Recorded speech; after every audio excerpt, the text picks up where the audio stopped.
Hello guys, রাঁধুনির কাছে আমার একটা প্রশ্ন। এই যে দেখতে পাচ্ছেন রাঁধুনির একটা মরিচের গুঁড়া, তো আমি কিন্তু প্রায় সময় আমি মরিচ মেল থেকে ভাঙিয়ে আনি।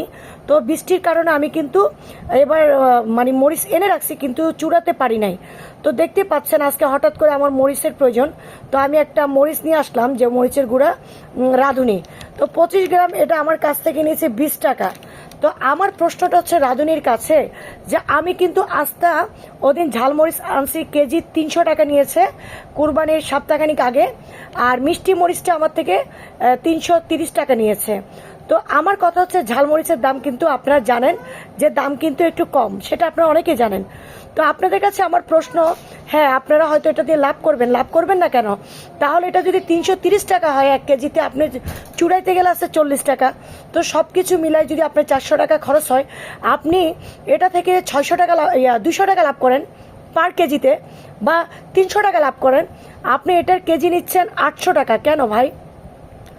বাংলাদেশে কি সবাই বড়লোক? না, সবাই বড়লোক না। এই যে অনেক সময় হ্যাঁ যখন দাম বাড়তি থাকে তখন একটা কথা, বর্তমানে কিন্তু মরিচের কেজি কম। আমি আনছি আস্তা মরিচ। তো আপনারা বলবেন, একটু কমেন্টস করে জানাবেন।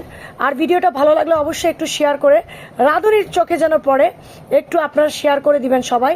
তো আপনারা একটু কমেন্টস করবেন যে আমি কি খারাপ কথা বলেছি নাকি যুক্তিসঙ্গত।